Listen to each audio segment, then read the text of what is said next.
Hi everybody, welcome back to my channel. Today I'm going to be teaching you how to create this super easy watercolour landscape Japanese inspired painting. All you'll need for this painting are watercolours, a palette for pre-mixing, 2 jars of water. I used a size 2 paintbrush and a flat brush. The flat brush is really going to come in handy for specific parts of this painting. I'm also using Archer's watercolour paper, but any A4 watercolour paper will do, and we can get started on this piece.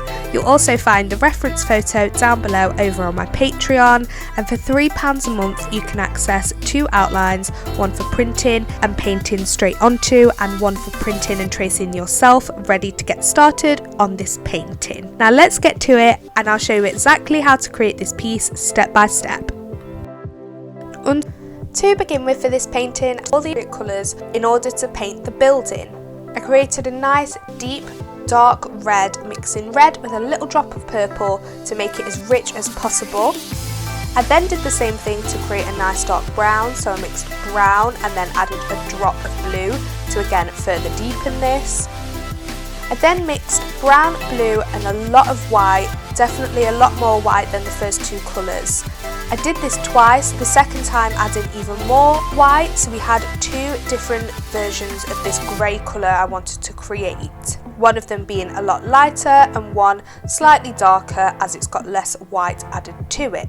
And then of course, using these colours, I went in and began mapping in the shapes of the building. And I used the light grey to begin with, as this is the lightest colour that we have in the entire palette. And I mainly used this to shape the roof section. So all the little sections that pop out, I made sure to paint all of them in. There was some railings in the middle of the building I wanted to get in, which took a little bit of time as it's really thin strokes, so you don't want to rush doing any of these elements. But as long as you've got your lines really clean cut, anywhere they need to be really straight, focus on getting that in there before filling in the rest of the space. You can't really go wrong with adding these colours. Once I was happy with all of the light grey that I'd got mapped in, I went in with that dark grey and started adding in the lines under the roof section and then under all of the railing section that we've also mapped in. Notice that within these sections, all of the lines are a little bit harder compared to the roof section. It's a little bit more curved, so a lot more clean cut, straight and very typical building horizontal, vertical strokes. And again, if you take your time doing this, you'll find that it's actually really easy to map in. You've just got to make sure you're adding in the detail as appropriate, not rushing anything, section at a time, and then you won't feel as overwhelmed. I also went in with that dark grey and filled it in around the light grey section on the top of the roof. You'll definitely need some drying time for this. You want that grey to blend into the red. As I've mentioned before, all these lines are very clean cut, so to have them merging together would look really odd and it would take away the satisfaction that this is a building. I think it would become really confusing as to what you've actually painted if this did blend together. And I also did the red stage at a time, so some sections were a little bit darker compared to others, and this is where it's key to follow the reference photo and identify where these shadows are, and where the sections of the roof push forward more, they'll be lighter, where they're blocking certain things, they'll be that little bit darker. So it's identifying where all of this red needs to go. Essentially, the aim for this part of the painting is to cover the whole of the building with as much colour as possible. Some areas you will have to leave just due to the drying time. There's a couple of sections that you can probably see I've left bare, but I'll come back to that later, filling in the gaps and adding a little bit more detail. So once I'd added as I could, I then moved on to adding in the trees, and I created a variety of different colours to be able to do this. I started with a lemon yellow, I then mixed yellow and an earth green to create a nice beautiful lime green. I then had green on its own, so it was a nice earthy green, and then I mixed green with brown to create a nice dark green. So a wide variety of greens going on there. I always started with the lightest colour, in this case it was the yellow, and I went in using a technique that I've used across this whole landscape painting series. So if you're a little bit confused on this, I've got so many videos explaining how I painted and created the texture of trees. But basically I added a little bit to my brush, scraped off the excess paint, and then dotted the flat brush onto either scrap paper or an empty part of my palette to create the bristled texture, and then went in head on dotting this onto the page. And I worked my way through all of the colours, starting with the yellow and then progressing all the way to the dark green, and added this down, taking my time to get in the really fine dots. This can be quite a lengthy process, but it's definitely worth it for the end result, as it will really help create the texture. For some sections I mixed a few more colours, so I created a nice deep orange, added a little bit of that in there as well, using the exact same technique with the flat brush. And don't worry if there's any negative space once you've gone the whole way across, that's definitely not an issue at this stage, as we're going to add a whole other layer of paint later on once this has had time to dry. To avoid all of the colours merging together as well, I actually worked from right to left to begin with, but then moved over halfway through the painting and began transitioning from left to right, just to allow the right hand side to dry that little bit more as I caught up from the left coming over.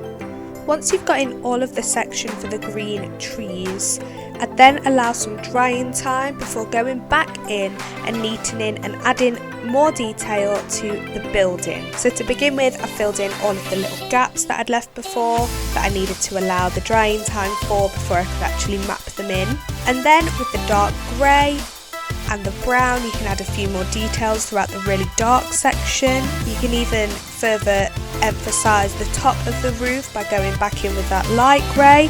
I think this is actually really important, as it means that that grey is not lost amongst the green going on behind it. So just mapping that back in, you'll be able to see where the focal point is and where the building starts and finishes. I created a red with more purple to make it more of a deep red, actually a little bit more on the purple side, and I use this to add in little lines of detail and add in that texture to the roof. And if you're unsure about what I'm actually adding, if you look at the reference photo, it does have them little lines, so to be able to map them in is really useful. Then I brought my attention back to the trees, so I mapped in a couple of branches and a couple of trees that I perhaps missed the first time around. You've also got some rocks straight under the building, and I wanted to map them in using the light grey and the browns that we used for the actual building. And although these are straight underneath, you can still see the difference due to the drying time. When the rocks dry, you'll be able to see them as a separate entity, even though they're exactly the shade as what's going on above it. And I didn't map all the rocks in, I kept a little bit of separation in between each one, again to be able to distinguish between each rock that we are painting, so painting a few more in later is going to help to in the exact same way. And then of course, looking at the trees, I added in another layer of all of the same colours really.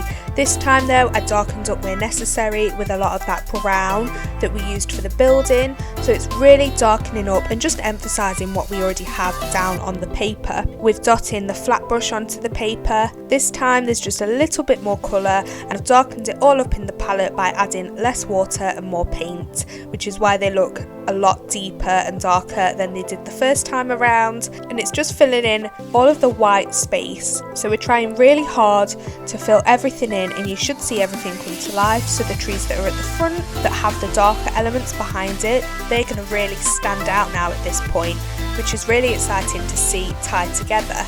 If you've enjoyed this tutorial so far, make sure to check out the link in the description below, where you'll be able to find the real-time tutorial available on my Patreon. I recorded the whole thing in real time, which means you can paint alongside me and also access the reference photo, and also two outlines that I've created, one for printing out and painting straight onto, and one for printing and tracing yourself. I've very recently done an update as well. I've added a variety of different tiers to make it a little bit more accessible to everybody, so make sure to take a look and find the right tier for you. Focus on mapping in the water. And this is all about symmetry, which can be really overwhelming if you look at the reference photo as a whole, but it's actually super simple to replicate symmetry. We're just repeating the same steps that we already have. For example, I went in to paint the building first, and all I've put upside down and paint it the exact same way. So I started out with my light grey first, the same way that I did before, adding in all of the darker sections, the deep dark reds. This time though, it's a little bit more of a loose style. We don't need to focus on the detail as much as this is water, and water, although it is still in this photo, it's still not perfectly symmetrical. You're going to have a couple of little ripples going through, which take away the detail essentially. To do this, I used the flat brush throughout, painting this symmetry rather than my small size 2 brush, as it's just a little bit bigger and wider and meant that the detail wasn't there as much. So the actual aim for this part of the piece is not adding as much detail as you usually would.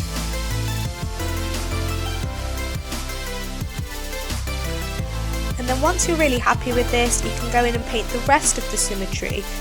To do this, I use the exact same colours that I used for all the trees, as that is the symmetry we're now focusing on, but this time again with my flat brush. Instead of dotting this on the page, I actually dragged it horizontally across the page, and this created the beautiful ripples. It was super simple to do that, and it also meant that I could blend the colour really easily rather than having to dot everything down and have the separation again, because it's not as detailed. Having it all blend together but the colours still being in the appropriate place was essential for this painting, and it meant that you could still tell that it was water and not just a symmetry piece. I added a few little dots in so you had a little bit of detail within the water, but for the most part the horizontal strokes really helped for this, and it was super easy to replicate due to having that flat brush at hand.